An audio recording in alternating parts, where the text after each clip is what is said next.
हाँ स्टूडेंट्स से आज अपन बात कर रहे हैं अपने पाचन तंत्र के अगले वीडियो के बारे में।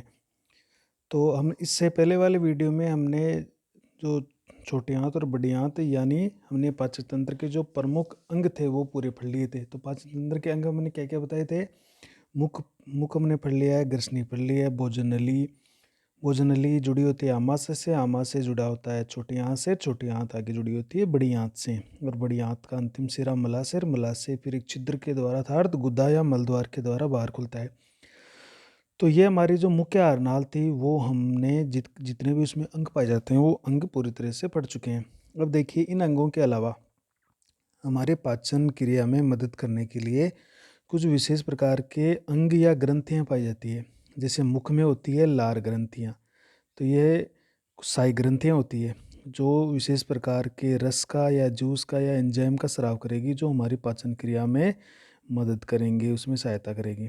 तो जैसे मुख में होती है लार ग्रंथियाँ, जो नाम से स्पष्ट है कि ये लार का निर्माण करेगी।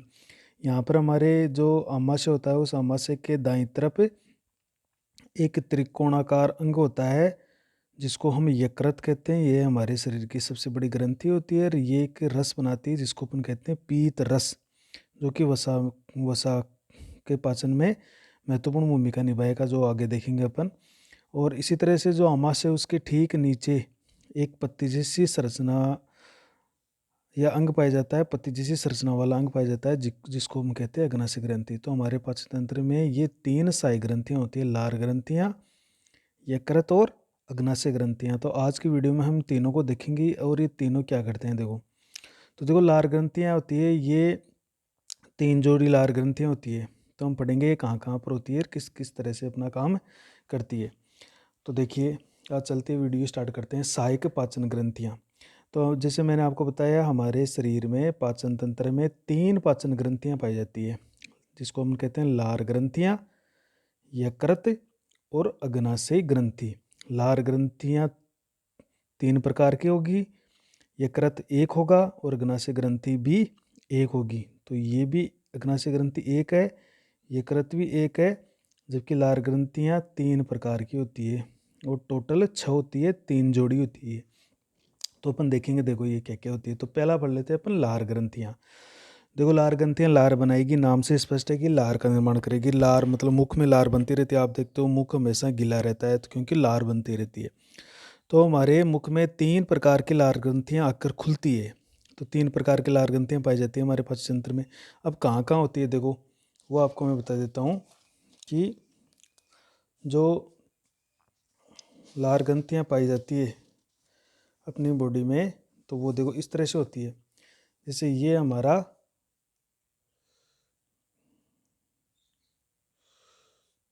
ये हमारे कान है, इस कान के ठीक नीचे यहाँ पर, कान के सामने और थोड़ा सा नीचे यहाँ पर एक सबसे बड़ी लार ग्रंथि पाई जाती है। इसको बोलते हैं देखो कर्णपूर्व। क्या बोलेंगे इसको? कर्णपूर्व लार ग्रंथि। नाम से स्पष्ट है, कर्ण यानी कान, पूर्व यानी कान से पहले। ठीक है, कान से पहले और थोड़ा सा नीचे की तरफ ये कर्णपूर्व ग्रंथि पाई जाती है, एक बड़ी लार ग्रंथि होती है। तो ये जो हमारा ऊपरी जबड़ा होता है और एक होता है निचला जबड़ा। तो एक तो होता है निचला जबड़ा जिसमें नीचे के जबड़े में दांत होते हैं और ऊपरी जबड़े में ऊपरी जबड़े के दांत होते हैं। फिर हमारी होती है एक जीभ होती है हमारे मुकुआ में। तो ये दोनों जबड़े फिर पीछे की तरफ जाकर मिल जाते हैं। तो ये हमारा मुख है। तो एक लार ग्रंथि जो कान के पास होती है, एक नली लेके आती है और वो हमारे ऊपरी जबड़े के पास आकर खुलती है और मुकुआ में खुल जाती है यहाँ पर। एक लार ग्रंथि होती है जो दोनों जबड़े देखो पीछे की तरफ मिल रहे हैं, तो दोनों जबड़ों के मिलने के स्थान पर यानी इनके संगम जहाँ पर ऊपरी जबड़ा और निचला जबड़ा दोनों आप पीछे जाकर मिल रहे हैं, तो इसे थोड़ा सा नीचे निचले जबड़े की तरफ यहाँ पर एक लार ग्रंथि और होती है, दोनों तरफ एक जोड़ी, ये भी एक जोड़ी होती है, इस कान दाएं कान की तरफ और बाएं कान की तरफ। ये दाएं की तरफ होती है और बाएं की तरफ, यानी दोनों एक एक जोड़ी है। इसको बोलते हैं देखो हम अधो जम लार ग्रंथि। अधो यानी होता है नीचे, जंब यानी निचला जो जबड़ा है उसके थोड़ा सा नीचे होती है, जो ऊपरी जबड़ा निचले जबड़ा जहाँ पर मिलते हैं उस संगम स्थल से थोड़ा सा नीचे यानी निचले जबड़े की ओर ये पाई जाती है, इसलिए इसको अधोजंप लार ग्रंथि कहती है। इससे एक नली निकलती है और नली है वो हमारे मुख गुहा में आकर खुल जाती है और लार मुख गुहा में छोड़ती रहती है। इसी तरह से एक जोड़ी जो हमारी जीभ होती है, इस जीभ के बिल्कुल नीचे पाई जाती है। जीभ को हम उठाते हैं ना, तो उसके नीचे फर्श पर यहाँ पर एक जोड़ी लार ग्रंथियाँ पाई जाती है। इन लार ग्रंथियों को हम कहते हैं अधोजिह्वा। देखो, अधोजिह्वा लार ग्रंथियाँ। तो अधो यानी होता है, अधो अधो का मतलब होता है नीचे। किसके नीचे? जीवा। जीवा का मतलब होता है जीभ। तो हमारी जीभ के नीचे जो लार ग्रंथियाँ पाई जाती है उनको तो हम कहते हैं अधोजिह्वा ग्रंथियाँ, सब लिंगुअल ग्लैंड। और जो होती है अधोजंप, जो कि दोनों जबड़ों के संगम स्थल पर होती है, मिलन के स्थान पर मिलन जहाँ पर दोनों जबड़े मिलते हैं वहाँ पर, और निचले जबड़े के पास होती है थोड़ी। और कर्णपुरु होती है कान से ठीक पहले और थोड़ा सा नीचे की तरफ होती है। तो ये 3 प्रकार की लार ग्रंथियाँ एक नली द्वारा मुख में आकर खुलती है। देखो, और ये मुख में लार बनाती रहती है, लार छोड़ती रहती है, तो मुख कभी भी सूखा नहीं रहता है, गिल्ला ही रहता है। तो इस तरह से आपके तीनों लार ग्रंथियाँ समझ में आ गई होगी। कर्णपूर्व है जो कि एक जोड़ी होती है, अधोजम भी एक जोड़ी होती है, अधोजिह्वा भी एक जोड़ी होती है। तो देखो, हमने ये पढ़ा है कर्णपूर्व ग्रंथि, ये एक जोड़ी होती है, कान के सामने नीचे की ओर पाई जाती है। तो कर्ण पूर्व यानी कान से पूर्व और नीचे की तरफ। अधोजंप, देखो जंप से नीचे यानी निचला जबड़ा होता है ना, उसके थोड़ा सा नीचे, और जहाँ पर दोनों जबड़े मिलते हैं वहाँ पर। तो ये भी एक जोड़ी होते हैं, दोनों जबड़ों के संगम स्थल पर निचले जबड़े की ओर पाई जाती है। थोड़ा निचले जबड़े की होगी, और दोनों जहाँ पर जबड़े मिलते हैं उन जबड़ों के मिलन के स्थान पर थोड़ा सा नीचे की तरफ होती है। और अधोजिह्वा, देखो नाम से स्पष्ट है, ये एक जोड़ी होती है और जीभ के नीचे पाई जाती है, जीभ के नीचे पाई जाती है। इन तीनों का काम होता है लार का निर्माण करना। तो देखो, अब बात आती है कि लार ग्रंथियों की कार्य क्या है। तो लार ग्रंथियों का मुख्य काम है लार का निर्माण करना, लार का निर्माण करना। अब इस लार में क्या है, देखो, तो लार ग्रंथियों का आपको पूछ ले कि लार ग्रंथ, प्रश्न याद आता है कि हमारे मुख गुहा में कितने प्रकार की लार ग्रंथियाँ पाई जाती है या खुलती है। तो 3 तरह की होती है, कर्णपूर्व, अधोजम, इसको कई बार अधोजंबी का भी लिखते हैं, तो ध्यान रखिएगा, कोई इसमें दोनों एक ही है, अधोजंबी का या अधोजम, दोनों एक ही शब्द है। और अधोजिह्वा, 3 तरह की लार ग्रंथियाँ हो गई। अब लार ग्रंथियों के काम क्या है, तो आपको बता दिया लार ग्रंथियों का मुख्य काम क्या है, लार का निर्माण करना। अब बात आती है जो लार है, इस लार को हम अंग्रेजी में कहते हैं स्लाइवा, जिसको आप जैसे थूक भी बोलते हैं अपन नॉर्मली। तो लार क्या है, एक सीरमित तरल है। सीरमित तरल कौन सा होता है? जिसमें जल की मात्रा बहुत ज़्यादा होती है। तरल आप जानते हो, लिक्विड। तो ये जल की अधिकता वाला एक तरल है, और चिपचिपा यानी चिकने श्लेष्मा का मिश्रण होता है। इसमें एक चिकना पदार्थ होता है श्लेष्मा, और इसमें पानी की मात्रा भी बहुत ज़्यादा होती है, तो दोनों से मिलकर लार बनती है। तो देखो, ये जो तरल होता है, ये सीरमित तरल जिसमें पानी बहुत ज़्यादा है, ये तो भोजन को गीला करेगा। गीला का मतलब हम कुछ भी सूखी चीज़ खाते हैं तो वो मुख में जाकर गिल्ली हो जाती है, उनका घोल बन जाता है, यह आपने नोट किया होगा। तो इसका मतलब है हमारी लार में पानी पाया जाता है, जो कि उसी सूखे भोजन को घोल देता है।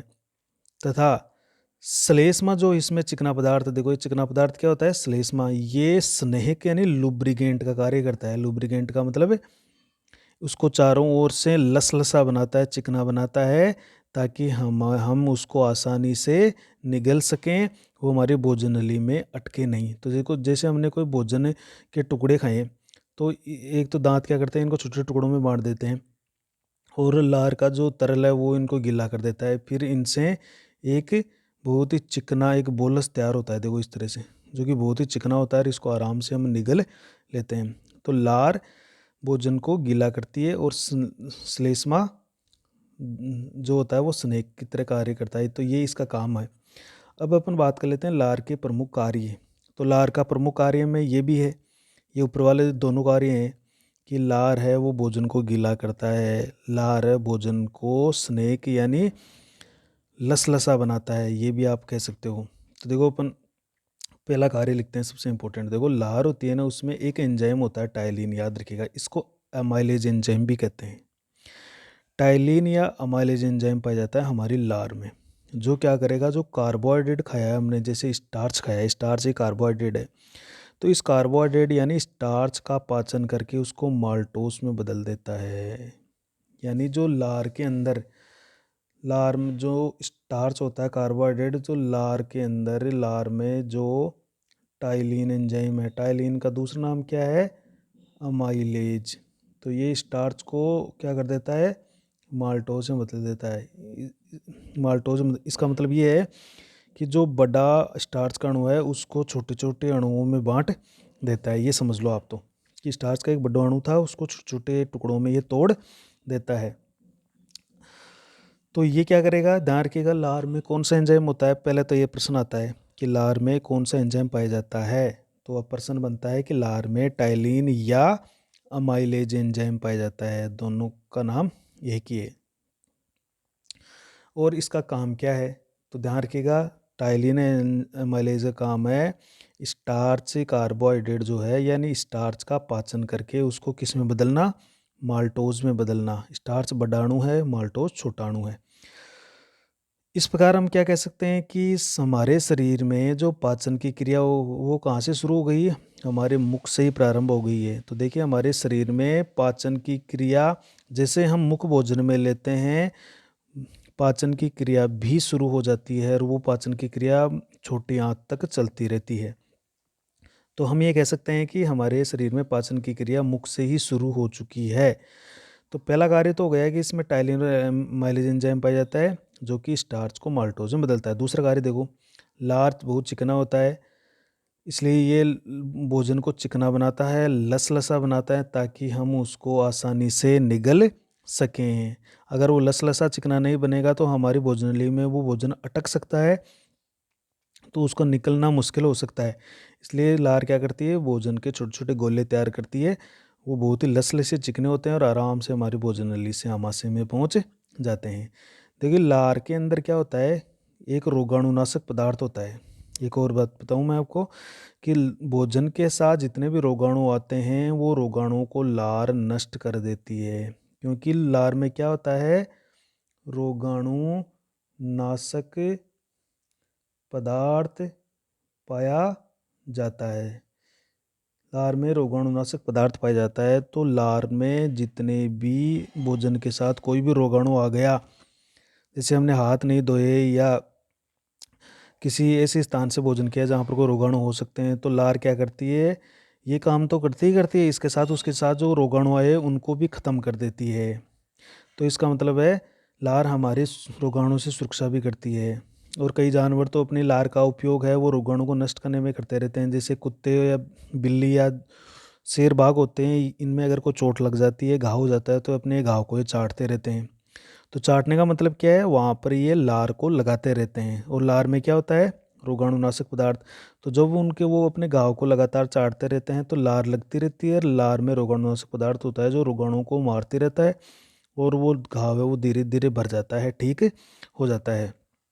तो ये भी होता है कि जैसे अपने भी अगर जैसे को छोटी चोट लग जाती है तो हमारे पास कुछ भी नहीं है लगाने के लिए, तो हम लार का इस्तेमाल कर सकते हैं। तो हम कई बार चोट लग जाती है तो हम मुख में ले लेते हैं। उस जैसे अंगुली पर चोट लगी थी तो हम उसको तुरंत मुंह में ले लेते हैं। तो उसका कारण क्या है कि हम लार लगा लेते हैं जो वहाँ जहाँ जहाँ पर हमारे रोगाणु से सुरक्षा हो जाती है। चौथा कार्य क्या हो सकता है इसका? लार है वो हमारे दांतों की, मुख की, जीभ की और मुख गुहा को सफाई रखता है, बिल्कुल उसको ताज़ा रखेगा। मुख में जितनी ज़्यादा लार बनेगी, मुख की सफाई उतनी अच्छी तरह से रहेगी। मुख है वो बिल्कुल स्वस्थ रहेगा, हमारी जीभ, हमारे दांत, हमारी मुख गुहा स्वस्थ रहेगी, किसी भी प्रकार का रोगाणु प्रवेश नहीं कर सकता। तो जाहिर सी बात है, लार रोगाणु को नष्ट कर रही है, तो मुख गुहा में किसी भी तरह का रोगाणु का पनपना जब तक लार बन रही है अच्छी तरीके से नहीं हो पाएगा। इसलिए लार महत्वपूर्ण है। इसको मैं बाहर उत्सर्जित यानी थूकने के बजाय हमको शरीर में इसको काम में लेना चाहिए। तो ये तो हमारी लार ग्रंथि थी। इसमें देखो बहुत सारे प्रश्न बनते हैं। क्या क्या प्रश्न बनते हैं कि लार ग्रंथियाँ कितने प्रकार की होती है, लार ग्रंथियों में कौन सा एंजाइम पाया जाता है, जिसका कार्य क्या है, लार के प्रमुख कार्य क्या है, और लार ग्रंथियों के कार्य क्या है। तो इस तरह का प्रश्न आ जाएगा तो आपको करना है। तो ये दूसरी देखो अपन पढ़ लेते हैं अग्नाशय ग्रंथि। अग्नाशय ग्रंथि देखो, अग्नाशय ग्रंथि ये है आपकी, ये हमारे जो आमाशय है उसके ठीक नीचे पत्ती के आकार की एक संरचना पाई जाती है। तो ये क्या करती है, इसमें एक नली निकलती है और नली एक यकृत से एक नली आती है। दोनों नलियाँ एक जगह होकर छोटी आंत का जो ग्रहणी है उस ग्रहणी में आकर ये अपना रस डालती रहती है। तो देखिए, अग्नाशय ग्रंथि ऐसी ग्रंथि है जो मिश्रित ग्रंथि है। मिश्रित ग्रंथि का मतलब है ये हमारे जो ये पाचन तंत्र है उसमें तो बहिस्रावी का काम करती है। बहिस्रावी का मतलब होता है ऐसी ग्रंथियां जिनके पास नलिकाएं होती है। तो देखो हमारी इसके पास अभी नलिका है, इस कारण ये काम करती है बहिस्रावी का। किसका काम कर रही है? बहिस्रावी का। लेकिन जब हम अंतःस्रावी तंत्र पढ़ते हैं, जब ये हार्मोन बनाती है, तब ये उस हार्मोन को सीधे ही रक्त में पहुंचा देती है।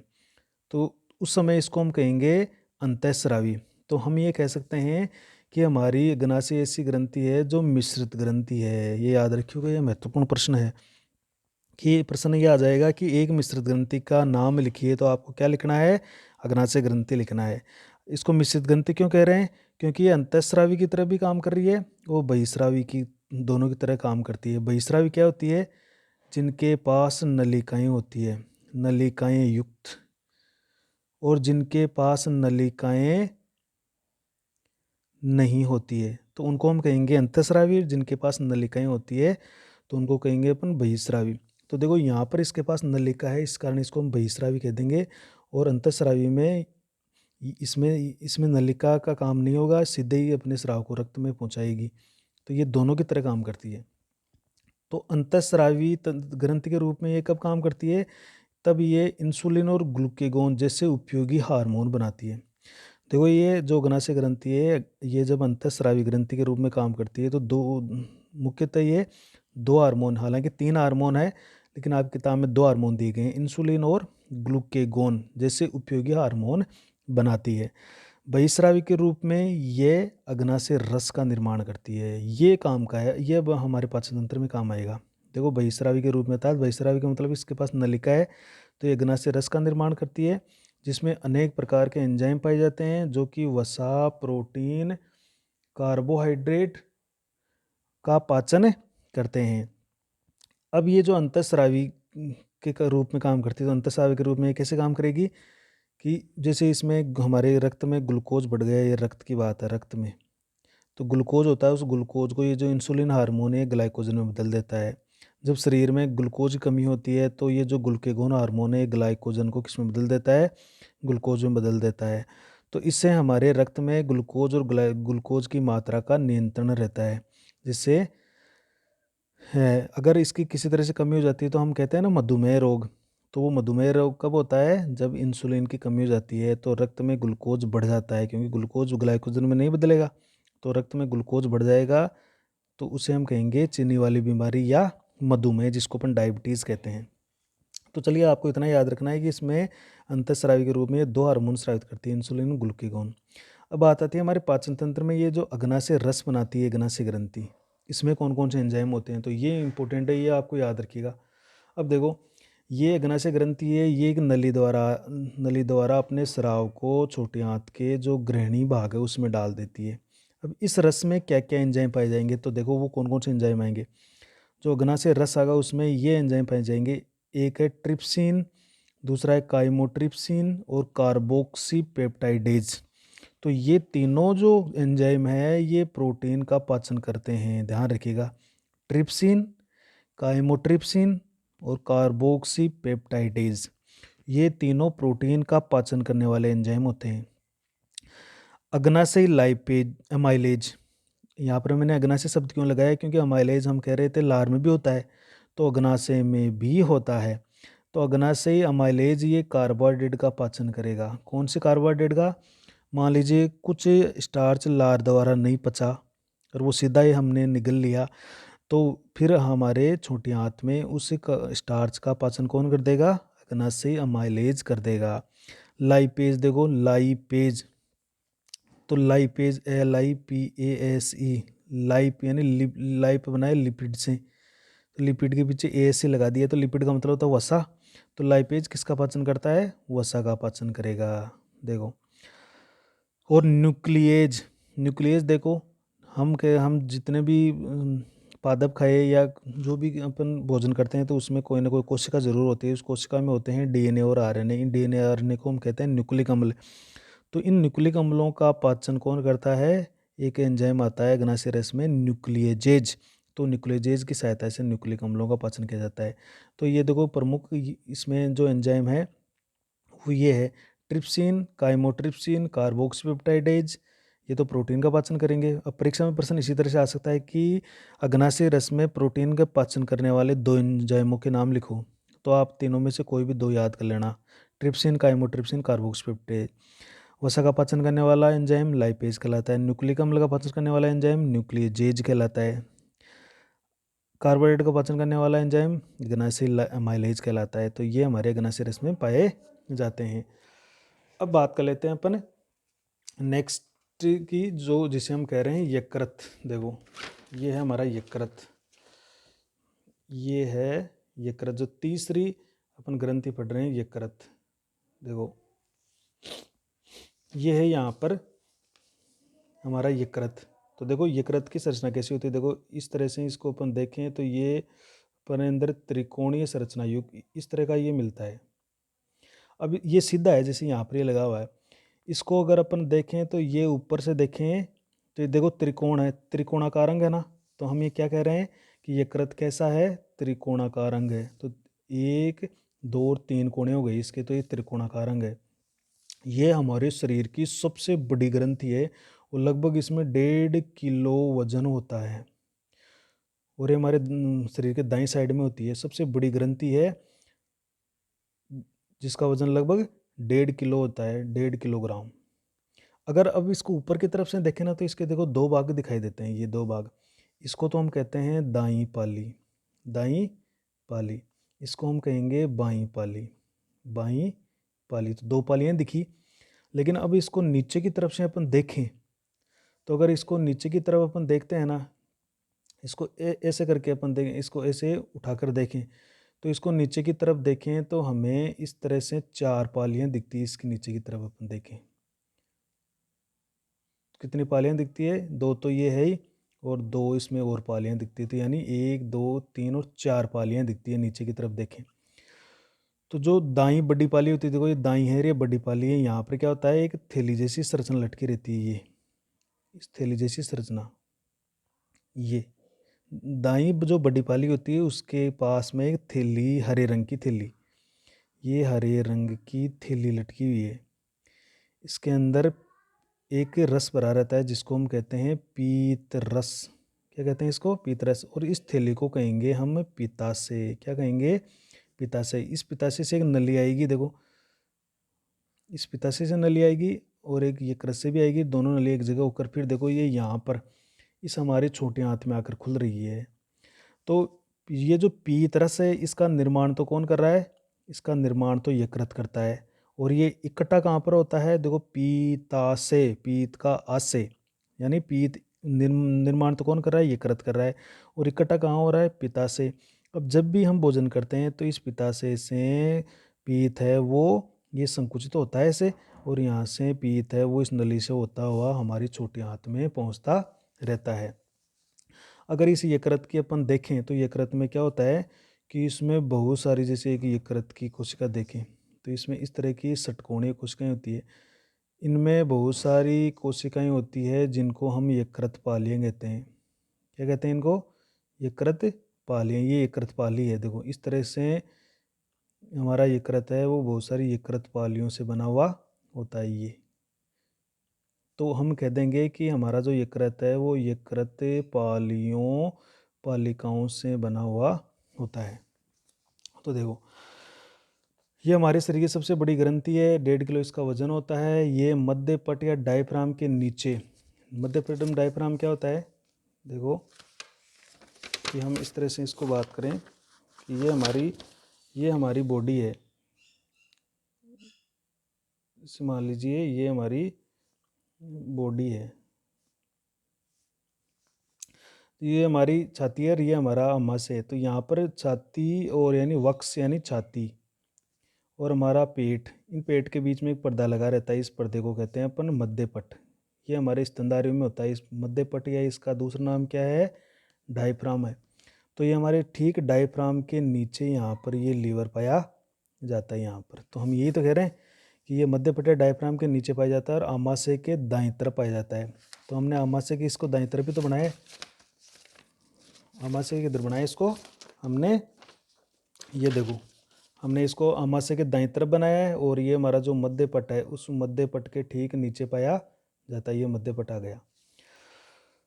सामने से देखने पर इसमें दो पालियाँ दिखाई देते हैं।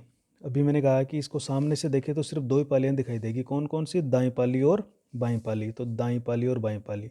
लेकिन निचली सतह पर देखने पर इसमें चार पालियाँ दिखाई देती है। दाईं जो बड़ी पाली होती है उसके नीचे एक हरे रंग की थिल्लीनुमा रचना पाई जाती है, जिसको हम क्या कह रहे हैं? पित्ताशय, या इसको अंग्रेजी में कहते हैं गाल ब्लेडर। देखो पीत का आशय, यहाँ पर पीत इकट्ठा होगा। पित्ताशय में पीत का भंडारण होता है और पीत का निर्माण कौन करता है? यकृत करता है। अभी यहाँ से दो प्रश्न आते हैं। देखो यहाँ से दो प्रश्न बनते हैं। पहला प्रश्न तो ये बनता है कि पीत का निर्माण कौन करता है? तो पीत का निर्माण कौन करेगा? यकृत करेगा। दूसरा प्रश्न ये बनता है कि पीत का भंडारण यानी इसको इकट्ठा, भंडारण का मतलब होता है इकट्ठा कौन करेगा इसको? कहाँ ये इकट्ठा होगा? तो वो होगा पित्ताशय में। देखो ये याद रखना दोनों। अब यकृत की संरचना देखें ना कि यकृत किससे मिलकर बना हुआ है। तो आपको याद रखना यकृत का निर्माण विशेष प्रकार के रचनाओं से होता है जिनको यकृत पालिकाएं कहते हैं। ये हजारों की संख्या में यकृत पालिकाएं मिलती है और ये पूरे यकृत का निर्माण कर देती है। इनको यकृत पालिकाएं या लीवर लोब्यूल्स कहते हैं। यकृत पालिकाएं हैं वो यकृत की संरचनात्मक और क्रियात्मक इकाई होती है। मतलब ये यकृत की संरचना भी बनाती है और यकृत का सारा काम भी करते हैं। और यकृत पालिकाएं हैं वो पीत का निर्माण करेगी और ये पीत इकट्ठा कहाँ होगा? जाकर पित्ताशय में इकट्ठा होगा और समय समय पर हमारे छोटे आंत में आता रहेगा। अब देखो बात ये है कि इस पीत का कार्य क्या है। तो ये पीत क्या करता है? देखो पीत, तो इस पीत में देखो ये पीत का एक ध्यान रखेगा, ये जो पीत है इस पीत में हालांकि कोई भी प्रकार का एंजाइम नहीं होता है, इसलिए ये सीधे तौर पर भोजन को नहीं पचा पाएगा। लेकिन इसके अंदर ये ज़रूर है, ये करेगा क्या? देखो तो ये करेगा क्या? देखो वसा के पाचन में मदद करता है। ये जो वो वसा खाते हैं अपन, घी तेल जो खाते हैं, तो उसके पाचन में मदद करेगा। तो ये क्या करेगा? देखो वसा के पाचन के लिए हमारे पास एक एंजाइम होता है लाइपेज। देखो लाइपेज, वैसे अपन वसा को अंग्रेजी में क्या कहते हैं? लिपिड। तो देखो लिपिड, लिपिड को कौन पचाएगा? लाइपेज पचाएगा।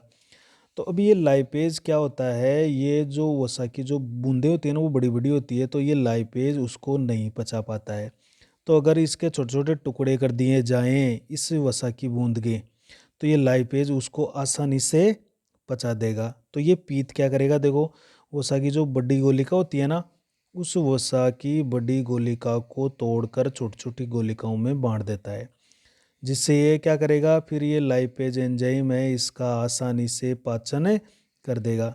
और यही बात है, जैसे 50 किलो की थैली है उसको ले जाना मुश्किल है, 50 किलो का बैग है, लेकिन उसके अगर 10-10 किलो के 5 बैग बना दिए जाएं तो उसको ले जाना बहुत ही आसान होता है। तो यही बात है कि जो बड़ी गोलिका है उसका लाइपेज पाचन नहीं कर पाता है, तो पीत क्या करता है? उस बड़ी गोलिका को पहले ही तोड़ देता है और छोटी छोटी गोलिकाओं में बांट देता है, फिर ये लाइपेज उनको आसानी से पचा देता है। तो यही कार्य है पीत का। इस क्रिया को हम कहेंगे, ये जो छोटी छोटी गोलिकाओं में बांटने की क्रिया है ना, इसको हम कहेंगे इमल्सीकरण, सॉरी पाइसीकरण। हिंदी में बता देता हूँ, इसको अपन पाइसीकरण बोलेंगे, इमल्सिफिकेशन। देखो यह वसा की बड़ी बड़ी गोलिकाओं को तोड़कर छोटी छोटी गोलिकाओं में बांट देता है। कौन? पीत का कार्य पढ़ रहे हैं हम, बहुत इंपॉर्टेंट प्रश्न है, परीक्षा में आएगा निश्चित रूप से, कि ये वसा की बड़ी बड़ी गोलिकाओं को तोड़कर छोटी छोटी गोलिकाओं में बांट देता है ताकि उनका पाचन आसानी से किया जा सके। इस क्रिया को क्या कहते हैं? वसा का पाइसीकरण कहते हैं, या कई बार इसका लिखा होता है वसा का पायसीयन, तो वो भी एक ही बात है। वसा का पायसीकरण या वसा का पायसीयन किसे कहते हैं? तो आपको बहुत ही सिंपल भाषा में लिखना है कि वसा की बड़ी जो गोलिका होती है, बड़ी बूंद होती है, उसको तोड़कर छोटी छोटी गोलिकाओं में बांट देना। तो देखो ये बड़ी बूंद है, इसको पीत ने काम किया, छोटी छोटी गोलिकाओं में बांट दिया। अब आगे क्या करता है? ये जो amylase enzyme, sorry lipase enzyme है, इसको आसानी से पचा देता है। दूसरा काम क्या करता है? देखो ये जो पीत है, ये जो लाइपेज एंजाइम है ना, जो वसा को पचाता है, उसको सक्रिय भी करता है। उसको कहता है कि भाई तू, ये मैंने इतना काम तो कर दिया है, अब बाकी का काम आप आगे खुद करो। तो ये एंजाइम, ये जो लाइपेज एंजाइम है, इसको सक्रिय भी करता है। तो लाइपेज क्या करता है? वसा का पाचन करने का महत्वपूर्ण कार्य करता है। तो ये जो वसा फिर जैसे ही मिली लाइपेज को, ये लाइपेज वसा का पाचन करके उसको किस में बदल देता है, वसीय अम्ल और ग्लिसरॉल में। और जब वसा वसीय अम्ल और ग्लिसरॉल में बदल जाती है तो हम कह देंगे कि वसा का पूरी तरह से पाचन हो चुका है। तो देखो पीत क्या कर रहा है, पीत ये काम कर रहा है कि ये वसा की बड़ी बड़ी गोलिका थी, वसा की बड़ी गोलिका, ठीक है, ये वसा की बड़ी गोलिका है। तो इसको पीत ने पहले काम किया, तो इसको क्या कर दिया उसने, छोटी छोटी गोलिकाओं में बांट दिया, छोटी छोटी गोलिकाओं में बांट दिया। अब गोलिकाओं में बांटते ही यहाँ पर काम कौन करेगा, फिर लाइपेज एंजाइम करेगा। वो लाइपेज एंजाइम है इसको वसीय अम्ल व ग्लिसरॉल में बदल देगा। तो हम कह देंगे कि वसा का पूरी तरह से पाचन हो चुका है। तो पीत का क्या काम हो गया कि ये वसा की बड़ी गोलिकाओं को छोटी छोटी गोलिकाओं में बांट रहा है। इस क्रिया को हम क्या कह रहे हैं, वसा का पायसीकरण या वसा का पायसीकरण। और दूसरा काम क्या करता है, ये इतना तो काम करने के पश्चात लाइपेज को भी ये सक्रिय करता है, लाइपेज को सक्रिय करता है। लाइपेज जैसे सक्रिय हो जाता है तो पायसीकृत वसा को ये पचा देता है। ये जो वसा छोटी छोटी गोलिकाओं में बटी, इसको हम क्या कह देंगे, पायसीकृत वसा। देखो छोटी छोटी गोलिकाओं में बट गई है। अभी एक आपको ध्यान रखना है, यहाँ पर एक चीज़ और बता देता हूँ कि नोट पीतरस में कोई एंजाइम नहीं पाया जाता, ये याद रखना आपको। लार में एंजाइम होता है, आमाशय में भी एंजाइम मिलेगा, छोटी आंत में भी एंजाइम मिलेंगे, अग्नाशय में भी एंजाइम मिलेंगे, लेकिन पीतरस में कोई एंजाइम नहीं पाया जाता। तो नेक्स्ट वीडियो में हम लेंगे कि हमारे पाचन किस तरह से होता है, हमारे शरीर में क्रियाविधि को पढ़ेंगे, बहुत ही ईजी भाषा में, सरल भाषा में। तो भाई आप इसको नोट कर लो और इसको लिखते रहे अपने कॉपी में, और जो महत्वपूर्ण प्रश्न है जैसे मैं बता रहा हूँ उसको आप नोट करते रहें।